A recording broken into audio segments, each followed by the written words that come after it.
Hello dear students, today we will do question number 6 from exercise 7.1. आप question number 6 को सबसे पहले read कीजिए. Name the type of quadrilateral formed if any by the following points and give the reason for your answer. Name the type of quadrilateral formed मतलब हमारे पास quadrilateral के 4 points दिए गए हैं. जैसे मैंने फर्स्ट पार्ट यहाँ लिखा हुआ है, ठीक है. ये फर्स्ट पॉइंट है, ये सेकंड पॉइंट है, ये थर्ड पॉइंट है, ये फोर्थ पॉइंट है. क्वाड्रिलेटरल के आपके पास 4 पॉइंट्स गिवन है, ठीक है. इफ एनी अगर कोई क्वाड्रिलेटरल फॉर्म होता है इन पॉइंट से, ठीक है, तो आपको बताना है कि कौन सा क्वाड्रिलेटरल फॉर्म हुआ और क्यों हुआ, ये भी हमें बताना है. अब क्वाड्रिलेटरल का फर्स्ट ऑफ ऑल आपको पता होना चाहिए कि क्वाड्रिलेटरल का मीनिंग क्या होता है. क्वाड्रिलेटरल होता है 4 sided diagram, 4 sided closed figure, ठीक है. यूं बोलें तो क्वाड्रिलेटरल 4 भुजाओं वाली एक डायग्राम होती है, ठीक है. जैसे ये वाली मैंने एक फिगर यहाँ पे बनाई है ABCD 4 पॉइंट्स, ये क्लोज्ड फिगर है. हमें पता लगाना है कि ये जो 4 पॉइंट्स दिए गए हैं क्वाड्रिलेटरल के, ये किस टाइप का क्वाड्रिलेटरल बनाएंगे. किस टाइप का मतलब हुआ कि अब 4 साइडेड डायग्राम में क्या क्या आता है, square, parallelogram, kite, rhombus, rectangle, ये सारी 4 साइडेड डायग्राम है. हमने बताना है कि ये जो 4 पॉइंट्स हमारे पास गिवन है, ये किस टाइप का क्वाड्रिलेटरल फॉर्म करेंगी. स्क्वायर फॉर्म करेंगे ये पॉइंट्स, या रेक्टेंगल फॉर्म करेंगे, या काइट फॉर्म करेंगे, या पैरेललोग्राम, या रोम्बस. ये हमें चीज बतानी है, ठीक है. क्वेश्चन समझ आ गया, ठीक है. तो स्टार्ट करते हैं, इसको कैसे सॉल्व करना है, ठीक है. अगर हमें ये पता लगाना है कि ये किस टाइप का क्वाड्रिलेटरल ये पॉइंट्स फॉर्म करेंगे, तो हमें करना क्या है, हमें फर्स्ट साइड की लेंथ फाइंड आउट करनी है, फिर सेकंड साइड की लेंथ फाइंड आउट करनी है, फिर थर्ड की, फिर फोर्थ साइड की, फिर साथ में डायगोनल्स की लेंथ भी हमें निकालनी है. डायगोनल्स क्या होते हैं, डायगोनल्स होते हैं वो 2 पॉइंट को मिलाने वाली लाइन जो नॉन कंसेक्यूटिव हो. नॉन कंसेक्यूटिव का क्या मतलब हुआ, जो पॉइंट लगातार नहीं है. लगातार मतलब जैसे ये फर्स्ट पॉइंट है, ये सेकंड पॉइंट है, ये थर्ड पॉइंट है, तो फर्स्ट पॉइंट और थर्ड पॉइंट हमारे पास क्या हुआ, नॉन कंसेक्यूटिव, जो लगातार नहीं है. कि लगातार कौन है, फर्स्ट और सेकंड, फिर सेकंड और थर्ड. तो हमने मिलाया फर्स्ट और थर्ड को, तो फर्स्ट और third point non consecutive points है, और नॉन कंसेक्यूटिव पॉइंट्स को मिलाने वाली जो लाइन सेगमेंट होता है उसको हम डायगोनल बोलते हैं, ठीक है. इसी तरह एक और डायगोनल है B से D तक, तो 2 डायगोनल्स हो गए और 4 साइड्स होगी. इन सब की लेंथ मतलब AB का डिस्टेंस, BC का डिस्टेंस, CD का डिस्टेंस और DA का डिस्टेंस, फिर AC का डिस्टेंस और BD का डिस्टेंस हमें फाइंड आउट करना है. फिर होगा क्या, अगर मान लीजिए आपने डिस्टेंस फाइंड आउट किया, ठीक है. आपने डिस्टेंस फाइंड आउट किया A से B का, ठीक है, B से C का, C से D का, D से A का. अगर आपके पास 4 साइड्स का डिस्टेंस इक्वल आता है, ठीक है, तो इक्वल जो साइड्स होती हैं वो किस किस में होंगी, स्क्वायर में होंगी, एक होंगी रोम्बस में, ठीक है. पर अब डिसाइड कैसे होगा कि स्क्वायर फॉर्म हो रहा है या रोम्बस, तो वो डिसाइड होगा किससे, डायगोनल से. अगर डायगोनल्स की लेंथ बराबर आ गई और 4 साइड्स की लेंथ बराबर है तो ये स्क्वायर फॉर्म होगा. ये जो पॉइंट्स हैं आपके पास गिवन, ये स्क्वायर फॉर्म करेंगे, ठीक है. अगर आपके पास 4 साइड्स इक्वल आ गई और डायगोनल की लेंथ डिफरेंट आई, तो समझ जाना है कि वो एक क्या है, रोम्बस फॉर्म कर रहा है, ठीक है. ये पॉइंट्स रोम्बस फॉर्म करेंगे. नंबर अगली बात सुनिए ध्यान से.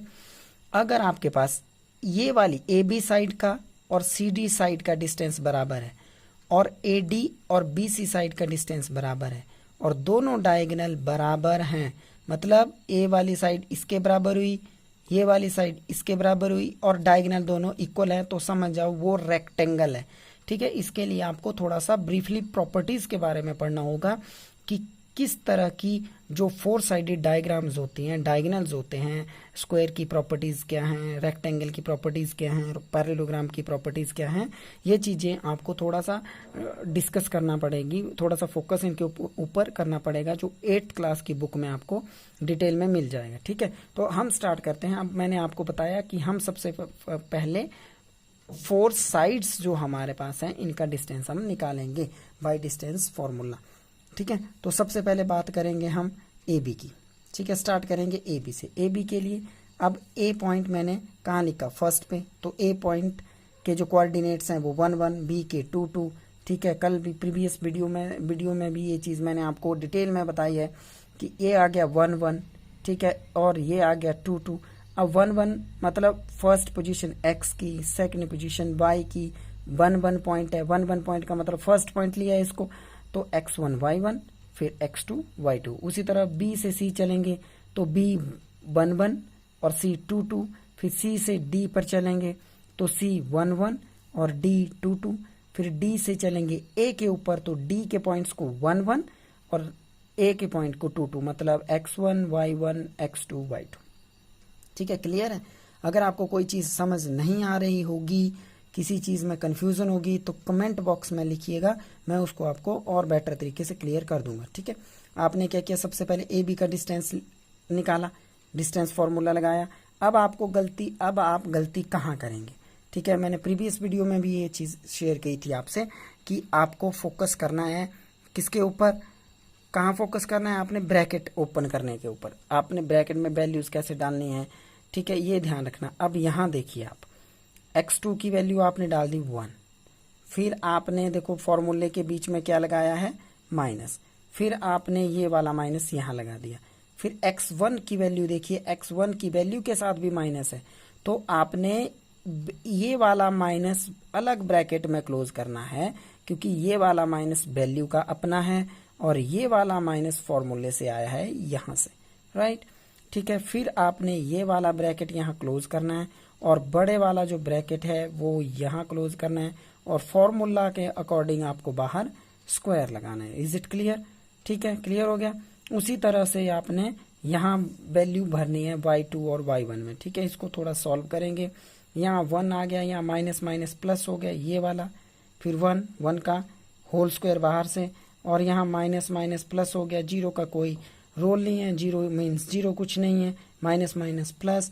ठीक है, ये वाला प्लस नहीं, ये वाला अंदर कोई साइन नहीं लगाया 2 के आगे, तो मतलब प्लस है, प्लस मान के चलेंगे तो इसका स्क्वायर 2, इसका 1 + 1 2 स्क्वायर 4, इसका 4 और आ गया आपके पास √8।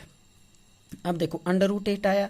अब स्क्वायर रूट कैसे फाइंड करते हैं, कैसे सॉल्व करेंगे, जिनको नहीं पता है वो ध्यान से सुनिएगा। आपने क्या करना है, 8 की प्राइम फैक्टराइजेशन करनी है। ठीक है, कर दी।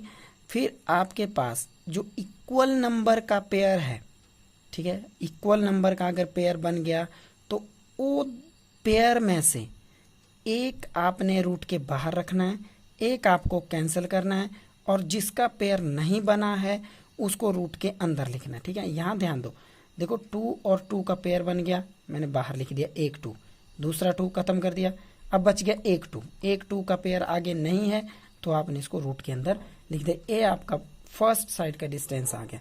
इसी तरह से आप क्या करेंगे, BC का डिस्टेंस निकालेंगे, तो BC का डिस्टेंस निकालेंगे तो B को 1 1 और C को 2 2 आप मानेंगे। ठीक है, और फिर आप डिस्टेंस फॉर्मूला जैसे आपने यहाँ सॉल्व किया, आपको यहाँ वैल्यूज पुट करनी है। ठीक है, x2 - x1, ठीक है, x2 - x1 का होल स्क्वायर, y2 - y1 का whole square, minus minus plus, फिर दोनों को 1 और 1 हो गया 2, दोनों के साथ सेम साइन है तो सेम साइन आपने पुट कर दिया, होल स्क्वायर लगा दिया, प्लस 2 - 0 मतलब 2 का होल स्क्वायर।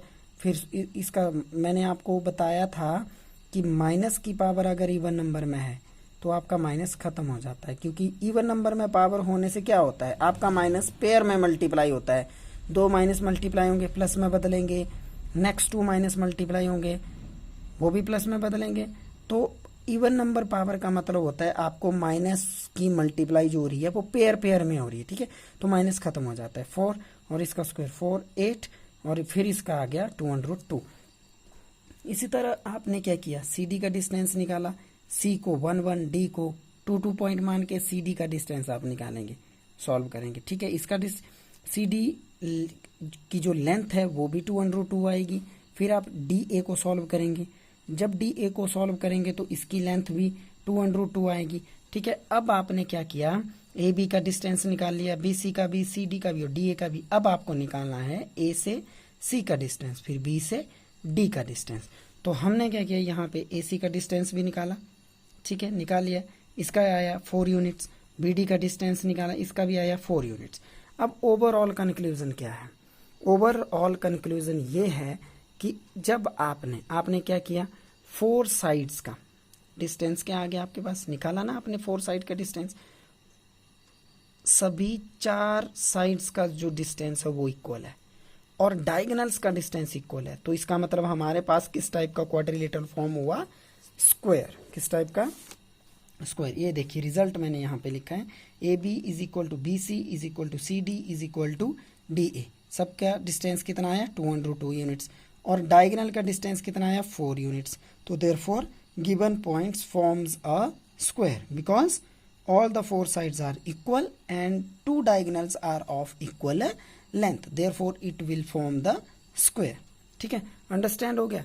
ये आपका क्वेश्चन है, आप इसका स्क्रीनशॉट खींच लीजिए एक, ताकि आपको पूरा इकट्ठा देखने को हेल्प हो जाए। ये लीजिए, आप एक स्क्रीनशॉट खींच लीजिए इसका। ठीक है, खींच लिया। अब इसके बाद आपने क्या करना है, नेक्स्ट 2 पार्ट भी इसके हैं। ठीक है, आपने नेक्स्ट 2 पार्ट खुद सॉल्व करने हैं आपने, जिसमें देखिए ये सेकंड पार्ट है इसका, इसमें भी आपके पास 4 पॉइंट्स दिए हैं। आपने बिल्कुल सिमिलर वे में इसको करना है। ठीक है, जैसे ये वाला क्वेश्चन आपने यहाँ सॉल्व किया, आपने उसी तरीके से सेकंड पार्ट सॉल्व करना है और उसी तरीके से थर्ड पार्ट सॉल्व करना है। अगर किसी को दिक्कत आती है, कोई प्रॉपर्टी समझ नहीं आती है, आप कमेंट बॉक्स में कमेंट कीजिए, मैं आपको प्रॉपर्टीज इसकी क्लियर कर दूंगा। ठीक है, तो नेक्स्ट वीडियो में मिलते हैं अपने क्वेश्चन नंबर 7 और क्वेश्चन नंबर 8 के साथ। Okay, thank you.